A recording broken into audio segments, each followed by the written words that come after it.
The Queen is dead, boys. Hello, everyone. This is Adam Pecora. I know you thought it was Morrissey.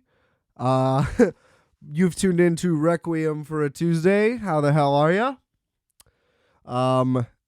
Playing sick, as you know. Your boy always steps up. Playing hurt. Sore throat, congestion, you name it. We battle through for the people. Please rate, review, and subscribe to this podcast to give me a reason to keep doing it. Please listen and share. Thank you. The edible episode last week went very well, so thanks to all those who tuned in. I'm not going to complain about doing edibles. But I'll complain about doing a podcast during it instead of doing something else. So I'm glad that was worth it for everybody. And we'll do another one of those in like 3 weeks. Big one today. Been teasing this for a minute. Oh, man. Excuse me. We'll definitely try to keep that to a minimum today, folks. In true David Fincher fashion, I did need to record the intro like 5 times, so I feel like that got me in the right zone, the right headspace. We're doing 1,000 fucking takes of this episode. I've actually been recording this since 9 in the morning. It's now 5:50 p.m., so maybe this will come out in time. I don't know. I'm just too much of a perfectionist. Anyway, you got that joke right at the beginning. I didn't need to drag that out. We're talking The Killer today. It's now been out for, I guess not that long. I was going to say a week, but it came out on the 10th. But what the hell? You had all weekend to watch it. I saw this about 2 weeks ago in theaters, so maybe that's where I got confused.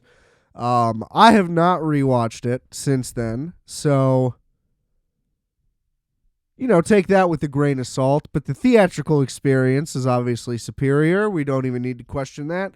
So hopefully I retained enough information, which I believe I did. I thought it was great. Let's just start right there. From the beginning, I feel like we all knew, according to David Fincher himself, that he was kind of looking to do just a more scaled down thing. Everything doesn't need to be this like opus you know what I mean? Like there doesn't need to be like, is this the best of his movies? It doesn't need to be this always like giant artistic feat and like multi-year endeavor. Although obviously this has been in the works for him for quite some time. But I think you get what I mean. A lower stakes movie, something that's a little more fun. I imagine he was like, man, Rian Johnson's having a great time. Or something like that.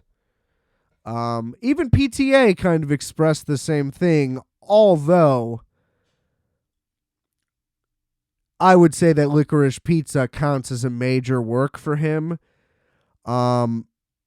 That's a great example of a guy who does not have minor works. I mean, Inherent Vice, if you want to call that, but I would just call that a failure.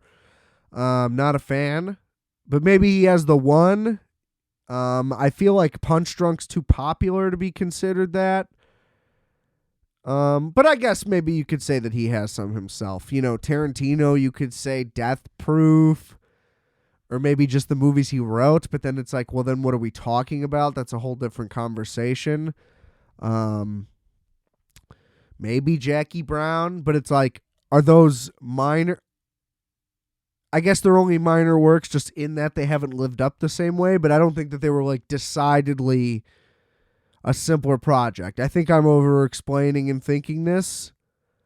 So hopefully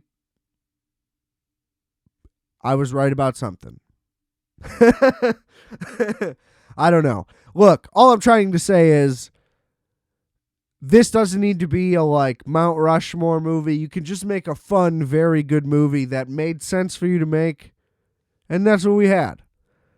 Look, like there are better movies about assassins. Are there more well-made movies about assassins? That's an argument. Like, is there this level of detail in other movies that have this same, really just entire plot? I was going to say general concept, but the hit goes awry and the hitman's on the run. I mean, that's essentially even what Jason Bourne is about. Like, you know what I mean? Like, it's every type of, this is a general story that exists. And really, even a lot of the elements of what this killer does are not unique. There's even a kill in this that directly reminded me of something that happened in Breaking Bad, which I'll get into. The point is, overall, that I'm trying to make, I guess, is that this is not supposed to be a groundbreaking, unique thing. It's everything but that. It is another story that's the same, told by a guy who wants to tell one of these fucking things, and that's fun. You know? A lot of the film nerds, this is why I'm really saying this, a lot of the film nerds are up and like really doing too much, where they're like, you don't understand how much depth is behind like every fucking second of every single thing in this one. And look, it's not out of the realm of like literal possibilities, but it just, I feel like that's a fan trying so hard to need this. Like, there needs to be hidden meaning in all these things because I've been looking for it. And I think if you're explicitly looking for it, you can just invent things to mean whatever you want. That's what bothers me about when people, I've said this on this show going back to the beginning, it bothers me when people take interpretations as that they've come away with from the movie as fact, basically because they have a job to write about movies. It makes them think that they know more than what the director themselves has publicly stated. And it's like, sure, Fincher's not going to reveal things like that, so you kind of have to do that. Or David Lynch will literally never tell you a fucking thing because that's his whole thing. I get it. But can this movie just be about an assassin? And yeah, maybe he sprinkled in some things for fucking fun. That's what David Fincher does. But there's a lot of talk of like, this is all a metaphor for every part of his movie. And it's like, well, is it a metaphor for it? Or is there maybe a slight subtle reference because he's a funny guy and wants to put in like subtle little jokes for people to find? I just think this movie about an assassin that's mostly a comedy when it's not an action thriller that has, again, a plot that has been done over dozens upon dozens, if not thousands of times. That's an odd jump to make. I understand it, but I think you filled in the gaps there. There's hundreds next. Like, maybe he's just having fun. Why can't he just have fun? To satisfy your whatever need to like love every frame, like every frame was labored over forever.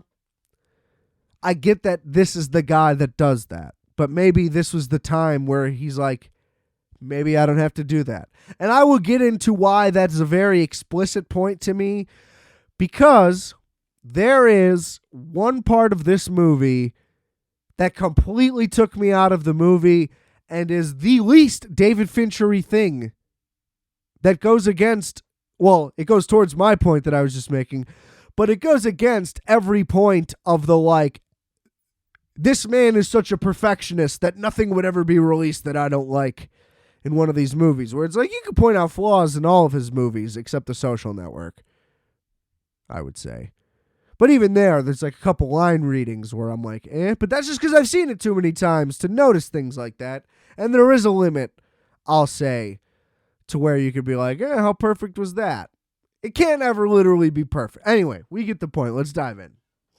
Okay, so this movie is basically an episodic thing. We go like city to city and have to fight or kill or evade something each time. So essentially, we'll just call it Chapter 1 is in Paris. And now this is The intro, you learn every single thing you could possibly know about this guy, and then that's about it.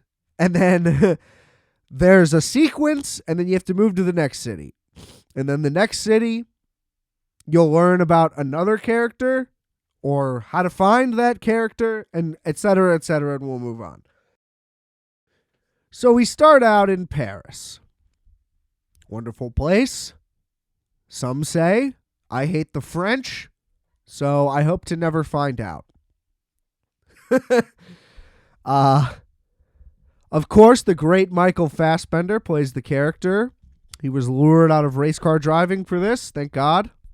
He's a phenomenal actor whom I love. David Fincher, as I've stated many times, I would say the best pure director of this generation. So century, essentially, however you want to frame it, even through the 90s, though. Obviously, that's debatable. I'd put PTA right up there, Tarantino right up there, but I think David Fincher could direct one of their scripts, and it would still be a hell of a movie. You know what I'm saying? Which is, obviously that would never happen where those guys wouldn't direct their own movies. But I like that David Fincher, for a guy who needs all this control, doesn't even need to write his own scripts. And maybe it's because, writers are good. Let people do their jobs. Anyway. So we start out in Paris. Now, for the entire first scene in Paris, it's just him setting up this kill. So it's all voiceover. It's an internal monologue, it's narration, whatever you want to fucking call it. Doesn't really matter. You essentially learn that this guy loves the Smiths. He follows very strict routines, as you would expect, like an assassin to do. Very regimented, blah, blah, blah, blah, blah. You can't know anybody, can't be friends with anybody, you gotta hide. All the stuff you'd expect. And there's all that stuff, as well as just his mantra, which is forbid empathy, all these other things, basically to teach you, this is what it takes. And that's what he says over and over again. This is what it takes. And, it's fun and clever. It's basically like Gone Girl voiceover merged with the anti-commercialism Fight Club voiceover. Because in Gone Girl, it was a lot of what are these people thinking? And also, they're revealing things about themselves when they do voiceover. And, Fight Club just filled with all these lines, whatever's slightly clever and slightly funny, and it's also saying something about capitalism, and it's haha. Surface level shit, but when you're 14, you go holy shit, that's mind-blowing. Which is not an indictment upon that film or any of the things in it. I have never had remotely a period where my very, very high opinion of Fight Club has been lowered. I refuse to fall to your bullshit woke standards. The libtards are trying to take my movie. They're not. But that's fine. Anyway. So lots of clever stuff, and you can read into it as much as you want if that somehow makes you enjoy it that much more. A lot of people seem to think this is a very deep monologue. I seem to land somewhere in the middle. There's maybe some references that I didn't get that maybe went over my head. There's some that I got that were pretty good. And overall, it's just well-made, clever, well-written script. And he is listening to his Smiths playlist, which is called Work Playlist. So when he kills people, likes to listen to the Smiths. That's great. And that keeps fading in and out as it shifts to the cinematic view of just the camera, which is basically through his sniper rifle. And then it cuts to him, and you're back in the room, and he's working out of an abandoned WeWork, because obviously nobody wants to do that shit. And that's how they keep tying in the more commercial stuff. You just keep seeing lots of brands throughout this movie, and it's very funny and useful and whatever. So this is a nice amalgamation type of movie. He botches the hit. He misses. Doesn't know how that happens. So that's kind of the thing that you kind of get to learn as we'll go through this. He just keeps saying how great he is, which is kind of the confidence that you need, but he also doesn't succeed that much all the time. But he also does keep reiterating, like, this is what it takes, the commitment to it, really. So it's like, the reason why he's the guy for the job is that he will get the job done to whatever end that takes him to, which is then what unfolds in this. But I guess part of the joke is that it is not this like sophisticated high level shit. Like, yeah, he may be killing some very important man in Paris for whatever reason, but he's staying in a WeWork and he's eating McDonald's and he flies commercial because he has to stay under the radar and all these types of things. So yeah, was it the next morning or before? But either way, yeah, he eats McDonald's. He's like, I can get protein, blah, blah, blah. A lot of voiceover up front. It kind of fades as it goes on, which I would say is the most inconsistent thing about the movie. I think it was way too heavy up front to where this guy's literally just talking for like 10, 15 straight minutes to open this up. And it's thoroughly entertaining. I guess I just thought it was going to be happening throughout the whole movie. And he kind of does keep doing a voiceover. It's just not to the same extent. So I guess I was just disappointed at how blatant that was just exposition. So obviously the guy has bodyguards and whatever, and they're aware that somebody fucking tried to shoot the guy. And so he sends the guards. They realize it came from across the street. He narrowly escapes because he had like set up some hack with this scooter that I didn't really understand, but I'm assuming he basically hacked like a zip car, but it's a Vespa because it's Europe and it's gay. So yeah, anyway, he's able to get away pretty much no problem. He keeps kind of hiding out, whatever. He gets to the U.S. He has all these fake passports. And they're like sitcom characters. Like, I want to say one of them was George Jefferson, but I could be wrong about that. But anyway, it's like a different one every time. So there's just like all these little bits like that they just kind of throw in there, and they're very subtle. They play everything completely straight in this. Like, it's very Fincher in tone, which I guess is usually filled with a lot of humor. Like, who am I kidding? But yes, it's filled with a lot of humor. So he goes to the Dominican Republic, which I guess is like where he lives. And then, you know, generic stuff. They came to his house after he botched the hit to try to clean up the loose end. His girl was there. They hurt her. Somehow didn't kill her, which I don't understand. Is that supposed to be a message? Like, technically, if the job, maybe they just didn't kill her because they like needed the info because he's still out there. That's what I think it was. That makes more sense. Yet they weren't still waiting for him somehow when he gets back. I don't really understand. It's kind of a flaw in the movie. Like, they went to his house and then all they did was not kill his girlfriend, and then they left, and then he goes and finds the people that did it next. So yeah, I guess nobody's very competent in this movie at all is like part of the thing. Maybe it's just a commentary how no one's really that competent at anything, which is kind of true when you really think about it. Anyway, so he tracks down he's able to figure out like which taxi was dropped to his house that the other assassins were in. Finds the driver, gets the info he needs. Like, you know, and now we're on the goose chase. Now he has to go find the people that did it. And this is all very nihilistic. Like, it's kill all loose ends. There's, like, he keeps saying forbid empathy over and over and over again. Like, there is no moment in this movie where the guy has, like, a change of heart or whatever.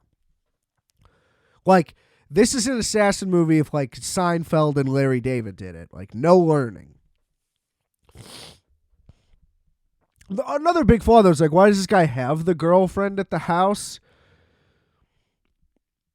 That's just all very confusing. Aren't you supposed to be, like, the loner guy or whatever? Or it's like, that's the one nice thing he has? I don't really know. I don't understand any of it. There's not enough backstory for that to make sense, but I guess the whole thing is just that this guy contradicts himself all the time, which is fine. Who doesn't? I guess. I try not to, but whatever.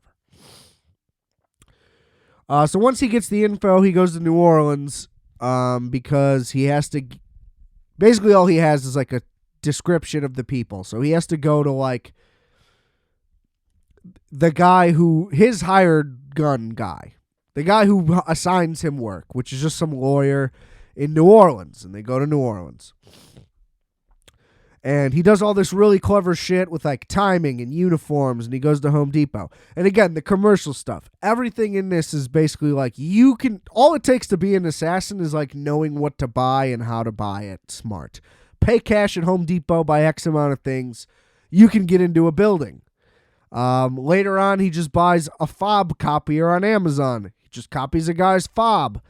Able to get into his building. Like there's all these types of things. And it's just a recurring theme, ties into the commercialism thing, but also is just like, yeah, it doesn't take that much. Like, this guy isn't that smart. Again, you just got to be willing to keep doing it all the time. I mean, being a good shot doesn't hurt, knowing how to fight and all that stuff. You get it. So they go to New Orleans. He finally gets in the building, whatever. He's like, I'm going to shoot this guy in the chest with a nail gun, and then I'm going to interrogate him. And then the guy just drops dead, because why would that work? Yet another example of here's all the things in my head of calculations I did. And then it's just like, oh, practically that just didn't work. Which is what happens with the botch kill, and which is what happens with basically everything in this. So he dies, and then there's like a secretary, and this is the Breaking Bad. She pulls the Lydia, like, my family needs to find me. Now she says for insurance, which is even more sick. Whereas, like, Lydia was just an annoying bitch. She's like, my daughter needs to find me. And also, they didn't grant her that wish. Mike was like, nobody's going to fucking find you, bitch. Which is awesome. The only type of empathy that he gives, he still kills the loose end. But does give her the quote-unquote accidental death she desired. Breaks her neck, she falls down the stairs. Now, I heard some people be like, I didn't see that coming at all. I was like, how did you not? That was 100. The one I didn't see coming was him killing the taxi driver, because it seemed like it was just unnecessary for him to do that, and I still think that. But that's why I'm not a killer. Just kill them all. It's easier, I suppose. But yeah, that didn't surprise me at all, and it was just sick. Well executed, all that shit.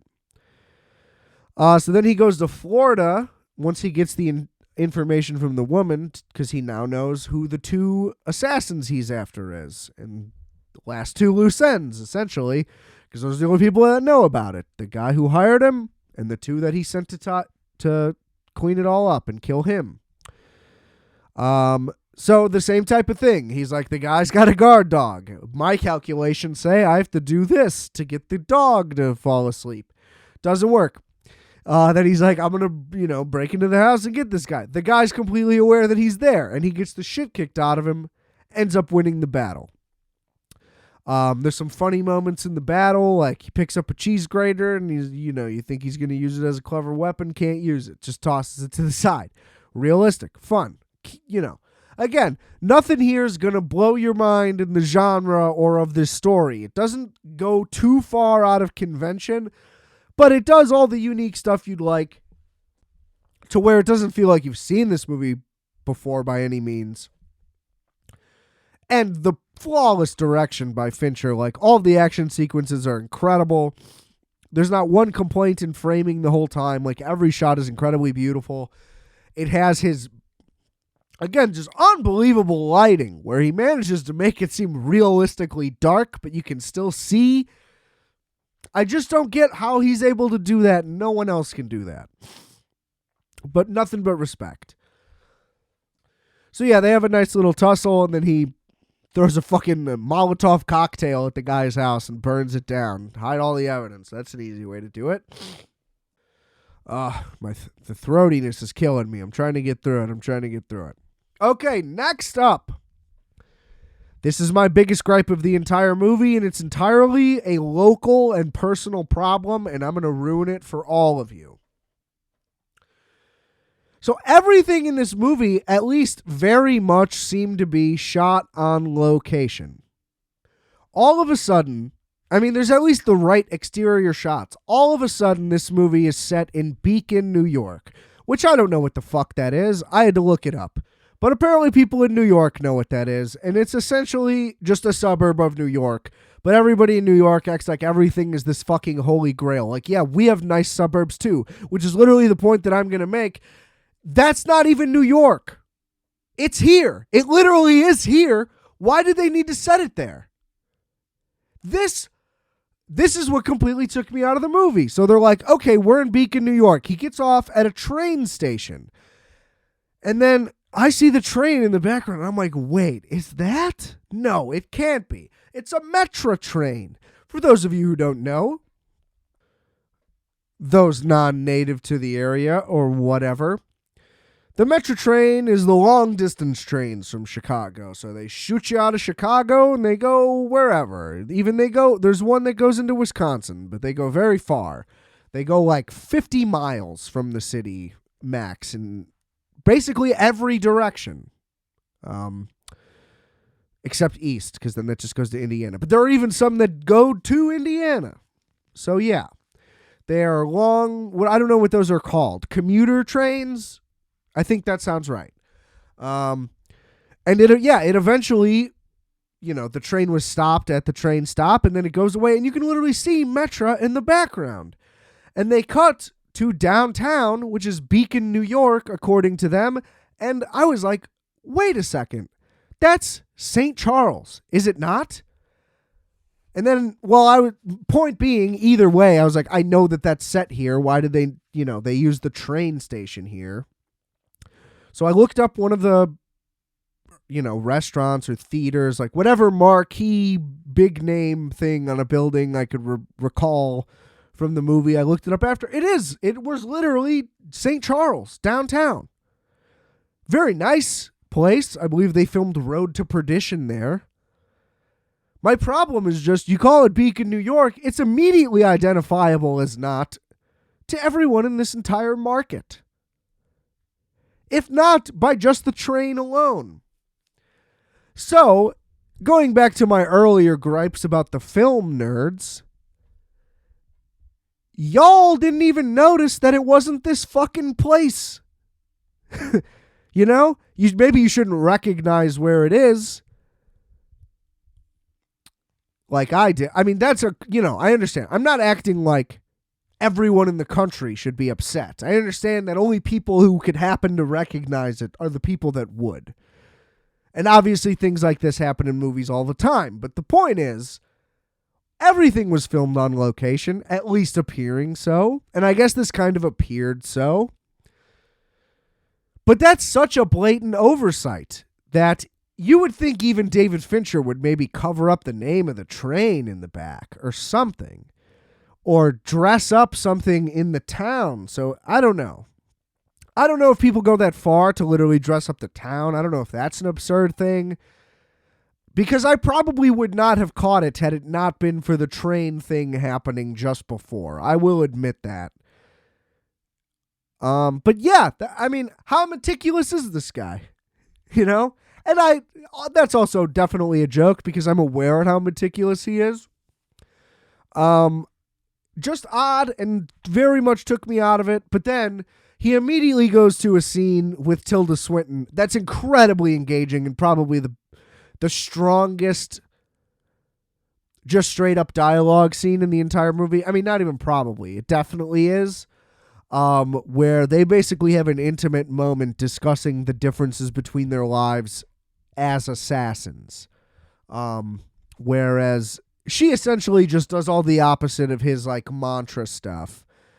And then he takes her out and kills her. And she makes it seem like she's not going to do it, but then she was very clearly like about to counterattack on him. So it was the right decision for him to do that. So all the loose ends are cleared up, except one. Who the fuck hired these people to go to hit? Who hired me? And then who hired them to come kill me? So that's where we end up in Chicago. And I mean, that's also where it's pretty clear, like, well, we're filming in Chicago. I can make a Chicago suburb look like Beacon, New York, which, again, whatever that place is. And all of that lines up, and that makes sense for production and yada, yada, yada. Again, just cover up the train name. Don't have that be in the shot. I don't know. I don't know. There's a solution there. Just whatever. So now he's in Chicago. He, like I said earlier, he uses like Amazon lockers, obviously with one of his fake identities, you would imagine. Gets a fob copier, does all the things. There's an insane amount of brands in here, so, whatever. I don't remember which ones are which, but it's all very anti-commercial, but kind of just funny and, whatever. However you want to look at it. Just a lot of good stuff in there. He gets into this guy's building, confronts him, and the guy's like, holy shit.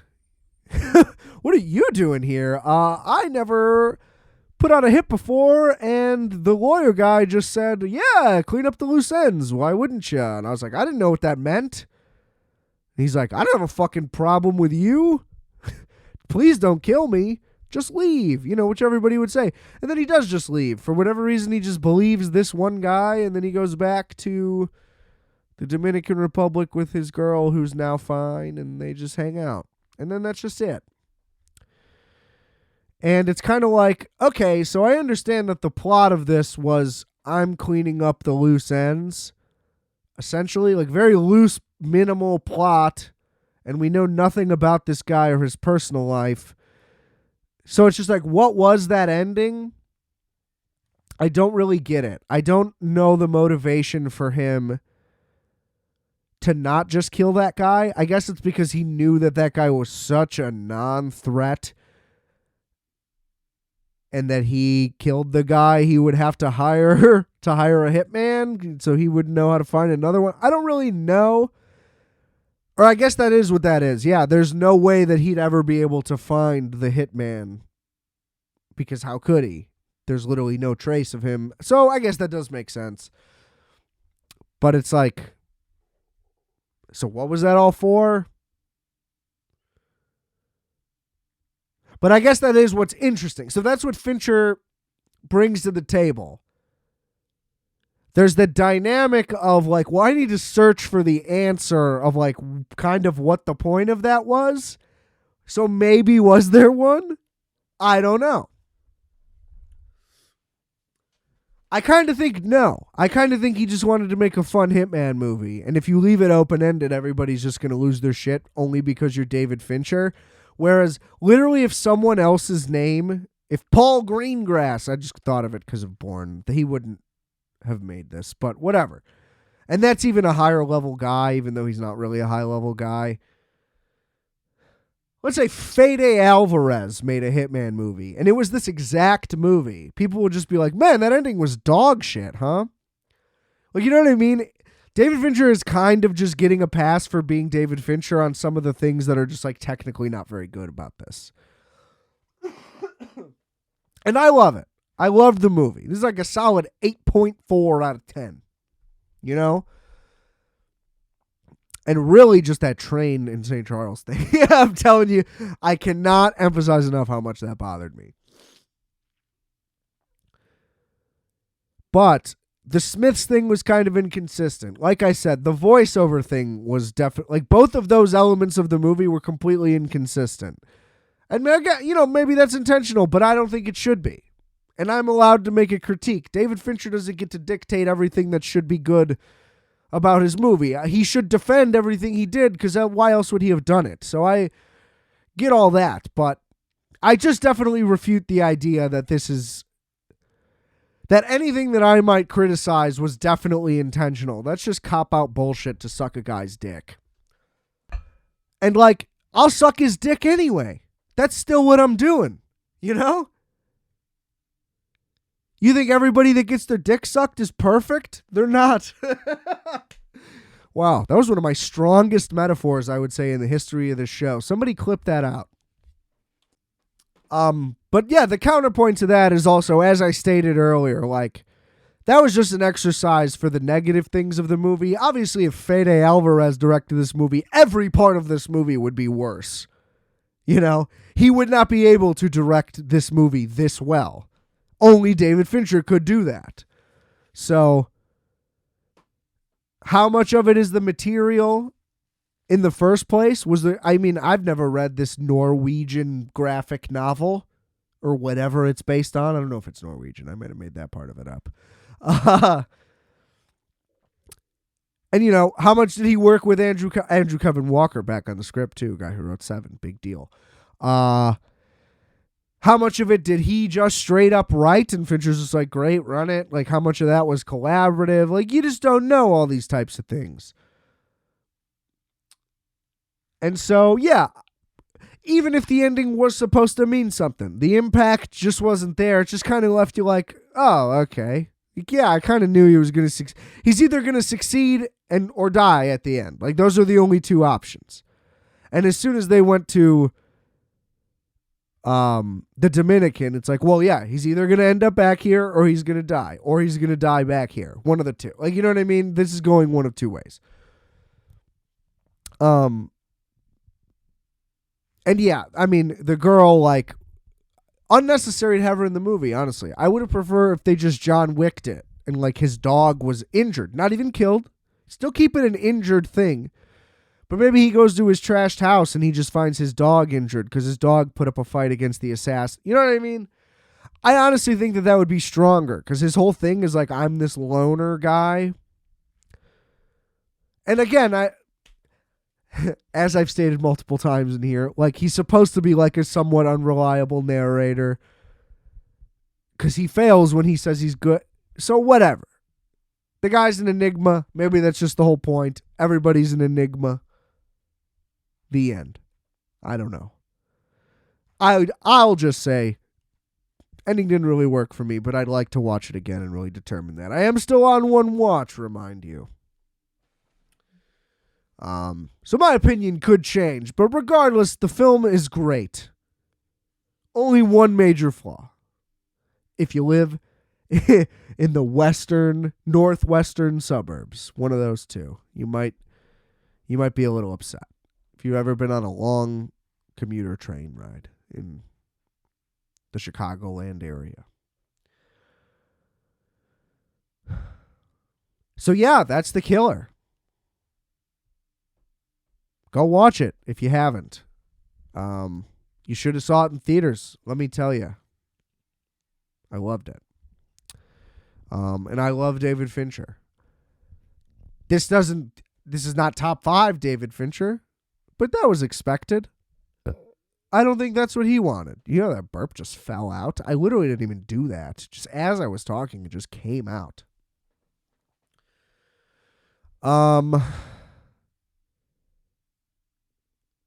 Wow, that really threw me off. Sorry, had a little delay there. I think that's going to wrap it up for this week. Your boy is sick. This was hard to get through. Like I said, I play through the pain for y'all. No worries. But I can't continue. This cannot be a longer episode. I've been pausing more and more frequently just to hack it up and drink some Wawa. Okay. Thanks for tuning in. Please rate, review, and subscribe to Requiem for a Tuesday. Drops every Tuesday morning. Don't forget it. Unless I say otherwise, which is rare. But every Tuesday, new episode next Tuesday on Apple, Spotify, all the big ones, you name it. Blowing up on iHeartRadio still. So the Zoomers or the Boomers or somebody's listening. So thank you. Appreciate all the support out there. Please rate, review, and subscribe and share and just do that. And all that goes a really long way. For everybody that listens could do one or more or all of those things. Who knows where we'll end up. So, yeah. Check out the links in the description below. We got lots of good stuff. Music, more episodes, some video stuff. Justice's show. Microwave Minutes, which I've been on multiple times. So, yeah, a lot. And obviously, this is episode 165. So, if you're new to the program, check out some of the older ones. Hope you enjoy. I'll talk to you next Tuesday. And remember, I are fat, you are fat, we are fat. Calculator.